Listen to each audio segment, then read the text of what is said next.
আসসালামু আলাইকুম। প্রিয় দর্শক, অন্য মঞ্চের আলাপচারিতায় আপনাদের সকলকে আমন্ত্রণ জানাচ্ছি। আপনারা সকলেই দেখেছেন আমি একটা নোটিশ দিয়েছি।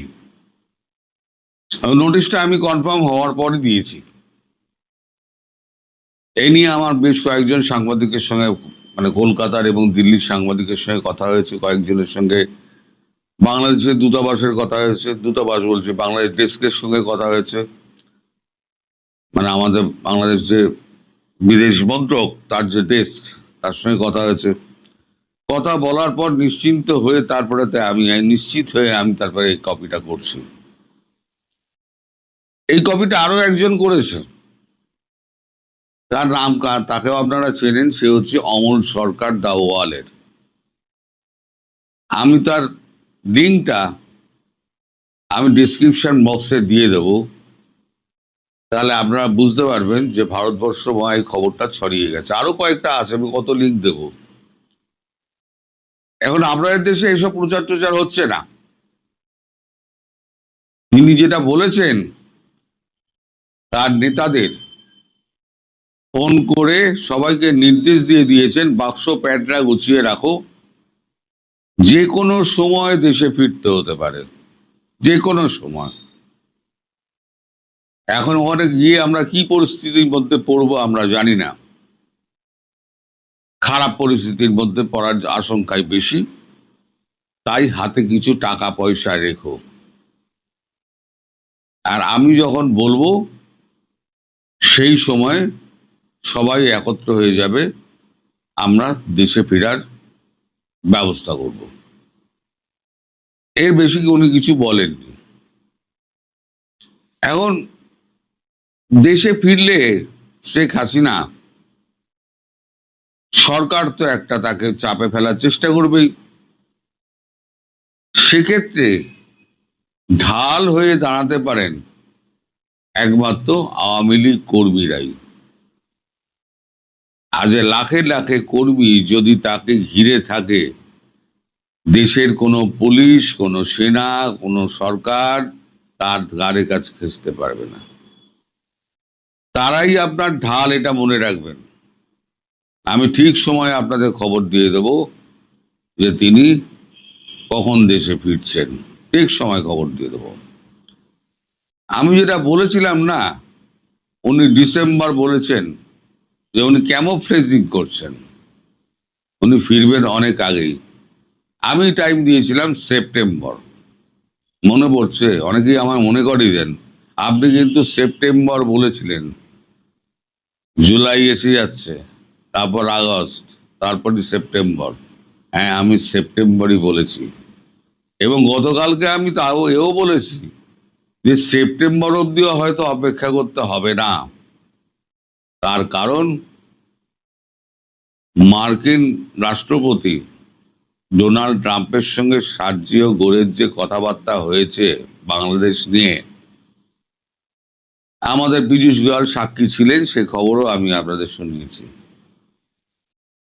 সেখান থেকে পরিষ্কার এটা বোঝা যাচ্ছে যে তারেক রহমানের কপালে খুব দুঃখ আছে, এবং তারেক রহমানকে সমূলে উৎখাত করার জন্য আমেরিকার যা যা করার দরকার আমেরিকা তাই করবে। কারণ বাংলাদেশের সঙ্গে আমেরিকার একটা চুক্তি রয়েছে, সেটা পশুখাদ্য থেকে অস্ত্র পর্যন্ত সব আমেরিকা থেকে কিনতে হবে। তাহলে কোন যুক্তিতে তারেক রহমান এই কাণ্ডটি করলেন সেটা ভেবে দেখার বিষয় আছে। এখন তারেক রহমান তিনি কার বুদ্ধিতে চলছেন? ওনার খুব একটা বুদ্ধিশুদ্ধি আছে বলে তো আমার মনে হয় না। এ নিয়ে আমার যথেষ্ট সন্দেহ আছে। এখন কেউ তাকে একটা চালাচ্ছেন। এখন ডিফ্যাক্টো প্রাইম মিনিস্টার তো হচ্ছে সালাউদ্দিন সাহেব। তিনি সমস্ত প্রশ্নের উত্তর দেন সংসদে, তারেক রহমান পুতুলের মতো বসে থাকেন। তাই তারেক রহমান কি পুতুল সরকার, পুতুল মুখ, পুতুল প্রধানমন্ত্রী? আসলে চালাচ্ছে অদৃশ্য কোনো হাত। এদিকে জামাতের সঙ্গে তো, এনসিপির সঙ্গে তো দূরত্ব তৈরি হয়ে গেছে। এনসিপির নেতারা এখন ছাত্র দলের হাতে মার খাচ্ছে। এটা সত্য মিথ্যে জানি না, আমার কাছে ভিডিও এসছে। সত্যতা নিয়ে এই জন্য আমার সংশয় আছে যে এত মারপিট হলো, কিন্তু ওই যে সার্জিস আলম এবং নাসিরউদ্দিন পাটোয়ারি, তাদের গায়ে তো আঁচড় পড়লো না। সঙ্গীরা এরকম করে কোনোই দেখাচ্ছে, অর্থাৎ প্রচারে থাকার একটা তাগিদ। বুঝতে পারছে আমরা প্রচার থেকে হারিয়ে গিয়েছি। হারিয়ে তো গিয়েছো, এবার দুনিয়া থেকে হারিয়ে যাবে হয়তো, মানে ভারত বাংলাদেশ থেকে হারিয়ে যাবে হয়তো, দুনিয়া থেকে না। দীর্ঘজীবী হও তোমরা, আমি তোমাদের আশীর্বাদ করি। তোমাদের আমরা বয়সে ছোট, সন্তান মতো, তো তোমরা যে ভুলটা করেছো সেই ভুলটার কিন্তু মাপ হয় না। তো শেখ হাসিনা প্রসঙ্গে ফিরি। শেখ হাসিনা এর মধ্যে 151 জনের, আমি যে বলেছিলাম 151 জনের সঙ্গেই কথা বলেছেন, যারা নেতা আছে বিভিন্ন দেশে যেখানে আছেন, তাদের সঙ্গে কথা বলেছেন এবং প্রত্যেকেই নেত্রীর কথায় সায় দিয়েছেন এবং যথারীতি ধীরে ধীরে তারা কলকাতার উদ্দেশ্যে আসতেও শুরু করেছেন। তিনি বলেছেন, নেত্রী বলেছেন, বেশি কিছু নেওয়ার দরকার নেই, সামান্য কিছু কাপড় আর কিছু টাকা পয়সা রেখো, কারণ আমরা জানি না আমরা কি মানে আমরা অবস্থার মধ্যে পড়তে যাচ্ছি। এখন দেখুন, সার্জিও ঘোষ আপনার দেশে পৌঁছেছেন। তিনি তো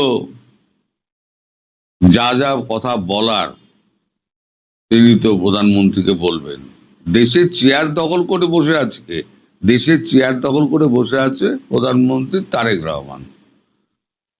সারা পৃথিবী কিন্তু প্রধানমন্ত্রীকেই চিনবে, কনস্টিটিউশনে তিনি যখন প্রধান তাকেই চিনবে। এবার কে চালাচ্ছে পেছন দিক দিয়ে ইশারা কার, সেটা আর দেখতে যাবে না। এখন যে চাপটা মার্কিন যুক্তরাষ্ট্র দেবে, সেই চাপটাকে সামলানোর মতো ক্ষমতা রয়েছে? আমার তো মনে হয় নেই। আর ডোনাল্ড ট্রাম্প কিন্তু মানে এও করতে পারবেন না,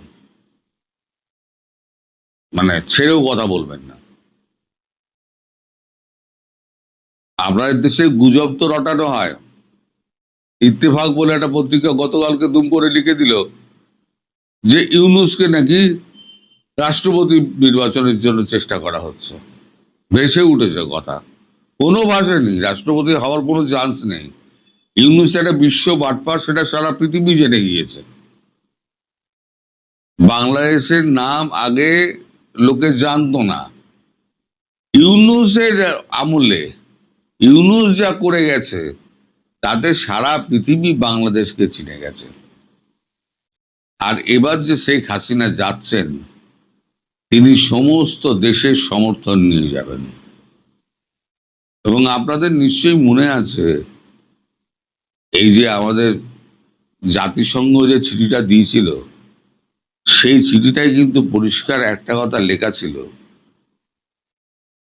যে আমাদের এই সমর্থন আমরা ততক্ষণ করব যতক্ষণ না পর্যন্ত শেখ হাসিনাকে ফাঁসির দড়ি অবধি পড়ানো হচ্ছে। যদি ফাঁসির দড়ি তার গলায় পড়ানো হয়, তাহলে কিন্তু আমরা সমর্থন তুলে নেব। এটা কিন্তু তিনি লিখেছিলেন। এবার জাতিসংঘ তো এখন বুঝে গেছে তার এই যে রোলটায় বাংলাদেশ নিয়ে তার রোলটা খুব বিতর্কিত হয়ে গেছে, ফলে নিজেকে এখন শোধরাবার চেষ্টা করছেন। সেক্ষেত্রে যদি ইউরোপিয়ান কান্ট্রি এবং ল্যাটিন আমেরিকার কান্ট্রিগুলো যদি একে একে চিঠি পাঠাতে শুরু করে শেখ হাসিনার সমর্থনে, তাহলে ব্যাপারটা কি দাঁড়াবে? এখন তিনি কোন পথে ফিরবেন তা জানি না। এখন প্লেন আমাদের ইন্দিরা গান্ধী আন্তর্জাতিক বিমানবন্দরে থাকবে, ওই 107 সিটের যে প্লেনটা রাখা কথা বলা হয়েছে, আমি যেটা বলেছি, 107 সিটের একটা প্রাইভেট জেট, নাকি সেটা লখনৌ বিমানবন্দরে রাখা হবে। দিল্লি থেকে লখনৌ সড়কপথে 2 ঘন্টা 2.5 ঘন্টার ব্যাপার, যদি হুটার দিয়ে গ্রিন চ্যানেল করে যদি পার করে দেয়, 2 ঘন্টা থেকে 2.5 ঘন্টা মধ্যে পৌঁছে যাবেন। এখন রাস্তা এত ভালো হয়ে গিয়েছে। তো সেক্ষেত্রে যদি বিমান পথে যান, কোন পথে যাবেন আমি জানি না। আর সড়ক পথে গেলে তিনি যে কোন রাস্তা ধরবেন, সারা বাংলাদেশটাই তো ভারত দিয়ে ঘেরা। এখন অমিত শাহ, রাজনাথ সিং আর আমাদের নরেন্দ্র মোদী আর জয়শঙ্কর আর অজিত দোভাল, এই 5 রত্ন তার দেশে ফেরার ব্যাপারে যে কি ব্যবস্থা করছে সেটা তো তারাই জানেন, আমরা তো জানতে পারবো না। তবে সার্জিও ঘোর তিনি যে যাচ্ছেন, সন্তোষজনক উত্তর দিতে না পারলে তারেক রহমানের গদি কিন্তু গেল। আজকে আমি আগাম বলে দিচ্ছি আপনাকে, তারেক রহমানের ডেজ আর নাম্বারড। আবার বলছি, তারেক রহমানের ডেজ আর নাম্বারড। কিছু দিন অপেক্ষা করতে হবে, তারেক রহমানকে আবার লন্ডনের ফ্লাইট ধরতে হবে। এই সরকার টিকবে না, এই সরকার উল্টে যাবে, সেটা কয়েকটা দিনের ব্যাপার। এখন আপনারা সবাই নিজেরা প্রস্তুত হন। নেত্রী যে পথে ফিরবেন, আপনারা ঢালের মতো লাখে লাখে মানুষ তাকে ঘিরে থাকুন। মানুষের ঢাল যদি থাকে, সেক্ষেত্রে কোনো দেশের কোনো সেনা, কোনো পুলিশ, কোনো সরকার, কারোর সাধ্য নেই নেত্রীর গায়ে হাত দেওয়ার। আপনারা প্রস্তুত থাকুন। আমি সেপ্টেম্বর বলেছিলাম, হয়তো তার আগেই কোনো বড় ঘটনা ঘটে যেতে পারে। সবাই ভালো থাকবেন, সুস্থ থাকবেন, সাবধানে থাকবেন। শেখ হাসিনার একের পর এক সাক্ষাৎকার গ্রহণ এবং সেগুলো সারা বিশ্বে ছড়িয়ে দেওয়া, সেগুলো আবার ছাপা হওয়া, সেটার প্রমাণ। কারণ তার মানে শেখ হাসিনাকে একজন পতিত পরাজিত শাসক হিসেবে মোটেও আন্তর্জাতিক সংবাদ মাধ্যম, আন্তর্জাতিক দুনিয়া কল্পনা করছে না। তাকে একজন শক্তিমান রাজনৈতিক নেতা হিসেবেই কল্পনা করছে, যার বিষয়ে সারা বিশ্ব জুড়ে আগ্রহ আছে, কৌতূহল আছে এবং বিশ্বজুড়ে বিশ্বাস আছে যে তিনি ক্ষমতাচ্যুত হয়ে দেশ ছাড়তে বাধ্য হলেও তার দেশে ফিরে যাওয়ার ব্যাপক সম্ভাবনা আছে। তিনি আসলেই রাজনীতিতে ফিরবেন এবং সে কারণেই এই সংবাদগুলো শিরোনাম হচ্ছে। বিখ্যাত সংবাদ সংস্থা AFP কে এক সাক্ষাৎকার দিয়ে আবারও বিশ্বজুড়ে সংবাদ মাধ্যমে আলোড়ন তুলে ফেলেছেন বাংলাদেশের সাবেক প্রধানমন্ত্রী শেখ হাসিনা। বাংলাদেশের সংবাদ মাধ্যম ঘাঁটলে সে সম্পর্কে জানবার কোনো উপায় নাই, কারণ সরকার সাম্প্রতিক সময়ে কয়েক দফায় সরাসরি ভাবে একরকমের হুমকি দিয়ে এবং আদালতের নির্দেশনা মনে করিয়ে দিয়ে বাংলাদেশের সংবাদ সংস্থাকে সাবধান করেছে, যাতে তারা শেখ হাসিনা বা আওয়ামী লীগ সম্পর্কে কোনো রকম সংবাদ প্রকাশ করার সাহস না পায়। এ অবস্থায় বাংলাদেশের সংবাদ মাধ্যমে শেখ হাসিনার এই আলোড়ন তোলা সাক্ষাৎকার নেই বটে, কিন্তু এই বিশ্বখ্যাত সংবাদ সংস্থা AFP কে সাক্ষাৎকার দেওয়ার ফলে দেশে দেশে ভাষায় ভাষায় শত শত সংবাদ মাধ্যমে শেখ হাসিনার এই নতুন সাক্ষাৎকারটি প্রকাশিত হয়েছে, অনুদিত হয়েছে এবং যতগুলো পত্রপত্রিকায়, অনলাইন সংবাদ মাধ্যমে, অনলাইন ওয়েবসাইট ঘেঁটে যতগুলো শীর্ষস্থানীয় পত্রপত্রিকায় দেশে দেশে এই সাক্ষাৎকারটি ছাপা হতে দেখেছি, বেশিরভাগই এই শিরোনামটা করেছেন যে শেখ হাসিনা দেশে ফিরতে প্রস্তুত, প্রাণের ঝুঁকি নিয়ে, মৃত্যুর ঝুঁকি নিয়ে, ফিয়ার অফ ডেথ মাথায় নিয়ে। কারণ শেখ হাসিনাকে এই সাক্ষাৎকারে AFP প্রশ্ন করেছিল যে তিনি কি তার ফেরার ঝুঁকি সম্পর্কে সচেতন কিনা, মানে এ অবস্থায় তিনি কি করে ঘোষণা দিচ্ছেন যে তিনি দেশে ফিরবেন। এবং কিছুদিন আগে এক সংবাদ মাধ্যমের সঙ্গে সাক্ষাৎকারে তো পরিষ্কার বলে দিয়েছেন যে তিনি দেশে ফিরবেন এবং দেশে ফিরবেন ডিসেম্বরের মধ্যে। কিভাবে এটা বলছেন? এই প্রশ্নটা যখন তাকে AFP করেছিল, ৭৮ ৭২ বছর বয়সী শেখ হাসিনা এএফপির প্রশ্নের জবাবে ইমেইলে লিখেছেন বলে এএফপি জানাচ্ছে, আমাকে হত্যা করা হতে পারে, আমাকে গ্রেফতার করা হতে পারে, আমাকে কারাগারে পাঠানো হতে পারে, আমার ভাগ্যে কি হতে পারে তা আমি ভালোভাবেই জানি। তারপরেও আমি দেশে ফিরতে চাই, কারণ আমার দেশের মানুষ আমাকে ডাকছে। শেখ হাসিনার এই কথাগুলোই যেমন শিরোনামে এসেছে দেশে দেশে ভাষায় ভাষায় অনুদিত হয়ে, তেমনি এই কথাগুলো দিয়েই এএফপি তাদের এই তার বার্তাটি বা তাদের ওয়্যার সার্ভিসের মাধ্যমে তারা যেই সংবাদটি, যে সাক্ষাৎকারটি সারা পৃথিবীতে ছড়িয়ে দিয়েছে, ওই সাক্ষাৎকারটি শুরু করেছে। এএফপি আসলে কি? এএফপি একটা বার্তা সংস্থা, যেই বার্তা সংস্থাটি সারা পৃথিবীর সকল শীর্ষস্থানীয় সংবাদ মাধ্যম সাবস্ক্রাইব করে। তাদের সংবাদ সংগ্রহের একটা গুরুত্বপূর্ণ বিশ্বাসযোগ্য উৎস হিসেবে এএফপির খবরকে সাবস্ক্রাইব করে, একটা অর্থের বিনিময়ে সেই খবরের দিকে নজর রাখে, সেই খবরের ব্যবহারের পুনঃপ্রকাশের অধিকার পায় পৃথিবীর সকল শীর্ষস্থানীয় সংবাদ সংস্থা। কাজেই এ ধরনের বার্তা সংস্থায় রয়টার্স, এএফপি, এরা যখন এ ধরনের একটি সাক্ষাৎকার ছাপে, তখন সেটা পৃথিবীর দেশে দেশে ভাষায় ভাষায় ছড়িয়ে যাওয়ার একটা বড় ধরনের সুযোগ হয়। এবং এসব বার্তা সংস্থা হঠাৎ করে ব্যাপক বিবেচনা ছাড়া, সম্পাদকীয় সিদ্ধান্ত ছাড়া কোনো একজন ব্যক্তির সাক্ষাৎকার এভাবে তাদের তার বার্তার মাধ্যমে, ওয়্যার সার্ভিসের মাধ্যমে সারা পৃথিবীতে ছড়িয়ে দেয় না, যদি না সেই খবরটি, সেই ব্যক্তিটি, সেই সাক্ষাৎকারটি তারা মনে করে বিশ্বজুড়ে ব্যাপক আগ্রহ সৃষ্টি করবে। এখন এই যে শেখ হাসিনার পরপর শীর্ষস্থানীয় সংবাদ সংস্থাগুলো এবং বার্তা সংস্থাগুলোয় প্রকাশিত সাক্ষাৎকার, সেটা বিশেষ কারণে তাৎপর্যপূর্ণ। একদিকে খুব গুরুত্বপূর্ণ, শেখ হাসিনা সম্ভবত এটাই চেয়েছেন যে বাংলাদেশে যখন তার খবর একেবারে টুঁটি চেপে বন্ধ করা হয়েছে এবং আদালতের নির্দেশনা দেখানো হচ্ছে, সরকারের তথ্য উপদেষ্টা প্রায়শই সংবাদ মাধ্যমের সামনে এসে একরকমের ভয় দেখিয়ে মনে করাচ্ছেন যে সংবাদ মাধ্যমে শেখ হাসিনার কোনো ভাষ্য ছাপা উচিত হচ্ছে না, যদিও সামাজিক যোগাযোগ মাধ্যম ফ্রি, ইন্টারনেটে কারো পক্ষে কোনো খবর ধামাচাপা দেওয়া সম্ভব নয়, তবু ওই হুমকি দেখাচ্ছেন। তখন শেখ হাসিনা সম্ভবত তার সাক্ষাৎকারগুলো যাতে সর্বাধিক প্রচারণা পায়, সবচেয়ে বেশি দেশে দেশে ছড়িয়ে পড়ে, এবং তিনি যখন এর আগে বিশ্বজুড়ে সংবাদ শিরোনাম হয়েছেন একজন ক্ষমতাচ্যুত, পদচ্যুত প্রধানমন্ত্রী হিসেবে, যাকে কিনা আন্দোলনের মুখে তার দেশ ছাড়তে হয়েছে এবং পাশের দেশ ভারতে গিয়ে আশ্রয় নিতে হয়েছে, এমন একজন নেতা হিসেবে তখন শেখ হাসিনা সম্ভবত নিজেকে বিশ্বজুড়ে আবার প্রমাণ করতে চাইছেন এমন একজন বিশ্ব নেতা হিসেবে,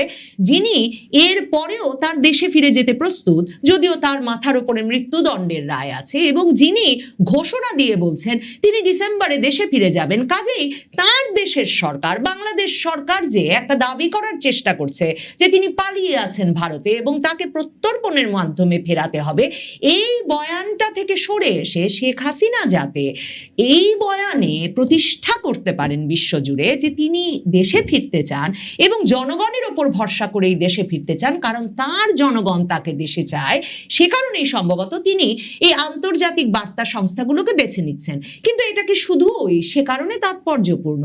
এর চেয়েও বেশি তাৎপর্যপূর্ণ এ কারণে যে বয়ান সৃষ্টি করে শেখ হাসিনাকে ক্ষমতাচ্যুত করা হয়েছে, শুধু তাই নয়, তাকে ক্ষমতাচ্যুত করবার পর যে বয়ান দেশে দেশে ছড়িয়ে দেওয়ার চেষ্টা হয়েছে যে বাংলাদেশের কোনো কেউ তাকে আর চায় না, বাংলাদেশের জনগণের কাছে তিনি ভীষণ অজনপ্রিয়, এবং সে কারণে তাকে এভাবে একটা গণ অভ্যুত্থানের মুখে ক্ষমতাচ্যুত হয়ে যেতে হয়েছে এবং তাকে দেশ ছেড়ে চলে যেতে হয়েছে, সেই বয়ানটিও যে আসলে আন্তর্জাতিক সংবাদ মাধ্যমগুলো এখন আর যুক্তি, বুদ্ধি, তর্কের ঊর্ধ্বে সরাসরি গ্রহণ করছে না, শেখ হাসিনার একের পর এক সাক্ষাৎকার গ্রহণ এবং সেগুলো সারা বিশ্বে ছড়িয়ে দেওয়া, সেগুলো আবার ছাপা হওয়া, সেটার প্রমাণ।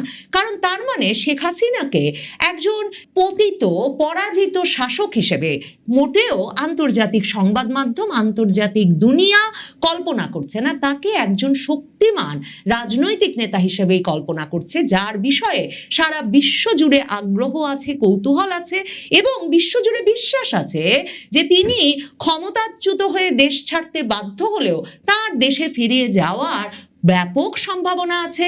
তিনি আসলেই রাজনীতিতে ফিরবেন এবং সে কারণেই এই সংবাদগুলো শিরোনাম হচ্ছে।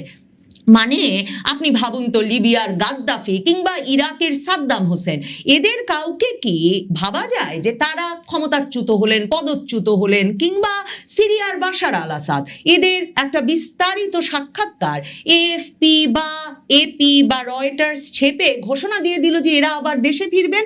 শেখ হাসিনার রাজনৈতিক পরিসরে জনপ্রিয়তায় অবস্থানটা যে এখনো অনেক শক্ত আছে এবং 2024-এর জুলাই আগস্টে ঠিক কি হয়ে গেছে সে নিয়ে যে আন্তর্জাতিকভাবেই একটা কনফিউশন আছে, একটা দ্বিধা আছে এবং ঠিক যা হয়েছে সেটা ভালো হয়েছে কিনা তা নিয়ে একটা তর্ক আছে। শেখ হাসিনার একের পর এক সাক্ষাৎকার শীর্ষস্থানীয় আন্তর্জাতিক সংবাদ মাধ্যমে প্রকাশিত হওয়া সেটার একটা গুরুত্বপূর্ণ প্রমাণ বটে। শেখ হাসিনাকে এএফপি জিজ্ঞেস করেছিল যে আপনি কি দেশে ফেরার সিদ্ধান্ত নিচ্ছেন এই কারণে যে ভারত সরকারের কাছে প্রত্যর্পণের আবেদন করেছে, আহ্বান জানিয়েছে বাংলাদেশ সরকার এবং ভারত সরকার বলেছে যে তারা প্রত্যর্পণের আবেদন খতিয়ে দেখছে।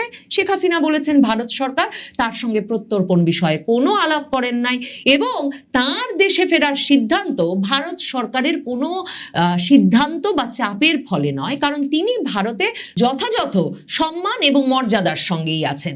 তবে এএফপি বলছে শেখ হাসিনা তার সাক্ষাৎকারে প্রশ্ন করবার পরেও এই যে তার বিরুদ্ধে যত যত অভিযোগ সেসব বিষয়ে ক্ষমা চাইতে রাজি হন নাই। এই অংশটাতে এএফপি বলছে যে মানবাধিকার সংগঠনগুলো দীর্ঘদিন ধরেই শেখ হাসিনার সরকারের বিরুদ্ধে রাজনৈতিক প্রতিপক্ষকে হত্যা, বিরোধী দল দমন, বিচার ব্যবস্থা নিয়ন্ত্রণ এবং একতরফা নির্বাচনের মতো নানা অভিযোগ তুলে আসছে। এখানেও খুব গুরুত্বপূর্ণ যে এএফপি তাদের মতামত হিসেবে এই অভিযোগগুলো শেখ হাসিনার ওপরে কিন্তু একতরফাভাবে চাপিয়ে দেয়নি। মানে শেখ হাসিনার বিষয়ের অভিযোগগুলো নিয়ে যে আন্তর্জাতিকভাবেই একটা অবিশ্বাস আছে এবং শেখ হাসিনার বয়ানটাও যে শুনতে আন্তর্জাতিকভাবে একটা আগ্রহ তৈরি হয়েছে এবং তার প্রতি সেই বিশ্বাস আছে একজন রাজনৈতিক নেতা হিসেবে, সেটার প্রমাণ এই ভাষ্যগুলো ভীষণভাবে তুলে ধরে। এএফপি বলছে মানবাধিকার সংগঠনগুলোর ওই সব অভিযোগের জবাবে শেখ হাসিনা এসব অভিযোগকে রাজনৈতিক উদ্দেশ্য প্রণোদিত প্রচারণা বলে দাবি করেছেন। তিনি বলেছেন যখনই কোনো অভিযোগ এসেছে তার সরকারের সময় সেটা তদন্ত করা হয়েছে এবং অপরাধীদের আইনের আওতায় আনা হয়েছে। ছাত্র আন্দোলন দমনে অতিরিক্ত শক্তি প্রয়োগের অভিযোগও শেখ হাসিনা এই সাক্ষাৎকারে অস্বীকার করেছেন। তিনি বলেছেন আমার সরকার সর্বোচ্চ ধৈর্য দেখিয়েছে এবং ছাত্র আন্দোলনের শান্তিপূর্ণ সমাধানের চেষ্টা করেছে। শেখ হাসিনার দাবি হচ্ছে ওই জুলাই আগস্টের আন্দোলন 2024 সালের সেটা শুধুমাত্র সাধারণ ছাত্র আন্দোলন ছিল না। শেখ হাসিনা বলেছেন সেটা ছিল গোপন নির্দেশনা, সংগঠিত সহিংসতা, অপপ্রচার এবং সরকারের উৎখাতের উদ্দেশ্যে পরিচালিত একটা পরিকল্পিত অভিযান। শেখ হাসিনা সরাসরি hidden instruction, organised violence, propaganda and the objective of overthrowing the government এই শব্দগুলো ব্যবহার করেছেন 2024-এর জুলাই আগস্ট আন্দোলন সম্পর্কে। তবে শেখ হাসিনাকে যখন ভারতে দেশ জুড়ে সাম্প্রতিক তরুণদের আন্দোলনের মুখে শিক্ষামন্ত্রীর পদত্যাগের বিষয়ে মন্তব্য করতে আহ্বান জানায় বা প্রশ্ন করে এএফপি, তখন শেখ হাসিনা সে বিষয়ে মন্তব্য করতে অস্বীকৃতি জানান। শেখ হাসিনাকে এএফপি জিজ্ঞেস করেছিল যে বাংলাদেশে তার দল আওয়ামী লীগের কার্যক্রম কার্যত নিষিদ্ধ থাকার পরেও দেশে ফিরে তিনি আবারও রাজনীতি করবেন কিনা, কিন্তু এএফপি বলছে এমন প্রশ্নের সরাসরি উত্তর দেন নাই শেখ হাসিনা। তিনি বলেছেন ক্ষমতা আমার লক্ষ্য নয়, মানুষের সেবা করাই আমার লক্ষ্য। শেখ হাসিনা এর আগেরও সকল সাক্ষাৎকারেই কিন্তু এই কথাটা বারবার বলেছেন যে তাকে পাওয়ারে যেতে হবে না, ক্ষমতা তার লক্ষ্য নয়, কিন্তু তিনি দেশের মানুষের সেবা করার অধিকার ফেরত চান। শেখ হাসিনা 4.5 দশকের বেশি সময় ধরে শেখ হাসিনা প্রত্যক্ষ পরোক্ষভাবে রাজনীতির মাধ্যমে আওয়ামী লীগকে নেতৃত্ব দেওয়ার মাধ্যমেই তো বাংলাদেশের মানুষের সেবা করে এসেছেন। শেখ হাসিনা বিভিন্ন সাক্ষাৎকারে এর মধ্যে এটাও বিস্তারিত বলেছেন যে যখন এত বড় সংকটে বাংলাদেশের জনগণ এবং আওয়ামী লীগের নেতা কর্মী সমর্থকেরা, তখন তিনি অবসরে যাওয়ার কথা ভাবতেও পারেন না। তিনি বাংলাদেশে ফিরবেন, বাংলাদেশকে গণতন্ত্রের ধারায়, উন্নয়নের ধারায় আবার নিয়ে আসবেন। মুক্তিযুদ্ধের চেতনায় শক্তিমান একটা তরুণ নেতৃত্বকে আওয়ামী লীগের দায়িত্ব দেওয়ার পরেই তিনি অবসরে যাওয়ার কথা ভাবতে পারবেন, এমন কথা তিনি সাম্প্রতিক সময়ে বিভিন্ন সাক্ষাৎকারে কিন্তু বিস্তারিত বলেছেন। কিন্তু বরাবরই তিনি প্রধানত যে কথাটা বলেন, কারণ আন্তর্জাতিক সংবাদ মাধ্যমগুলো এই প্রশ্নটা যখন করে যে দল তো কার্যক্রম নিষিদ্ধ, তাহলে দেশে ফিরে আপনি কি করবেন, উনি মনে করিয়ে দেন যে ক্ষমতা তার লক্ষ্য নয়, দেশের মানুষের সেবা করাই লক্ষ্য। কিন্তু শেখ হাসিনা জানেন তিনি এবং তার দল রাজনীতিতে সক্রিয় হবার মাধ্যমেই জনগণের সেবা করা তাদের পক্ষে একমাত্র সম্ভব। তিনি এই সাক্ষাৎকারে আন্দোলনে নিহতদের প্রতিটি পরিবারের প্রতি সমবেদনা প্রকাশ করেছেন। তবে তাকে যখন প্রশ্ন করা হয়েছে যে আন্দোলনের সময় শেখ হাসিনা যেসব সিদ্ধান্ত নিয়েছিলেন তা নিয়ে তার ভেতরে কোনো অনুশোচনা আছে কিনা, শেখ হাসিনা বলেছেন রাষ্ট্র পরিচালনার সিদ্ধান্ত একজন ব্যক্তি একা নেন না, আর পুরো সংকটের প্রেক্ষাপট বাদ দিয়ে একটা নির্দিষ্ট মুহূর্তের সিদ্ধান্তকে সঠিকভাবে বিবেচনা করা যায় না। শেখ হাসিনা সম্ভবত সে কারণেই বাংলাদেশের আন্তর্জাতিক অপরাধ ট্রাইব্যুনালে মানবতা বিরোধী অপরাধের দায়ে তাকে দোষী সাব্যস্ত করে যে মৃত্যুদণ্ড দেওয়া হয়েছে, সেই রায়কে আইনের নামে রাজনৈতিক প্রতিশোধ হিসেবে অভিহিত করেছেন।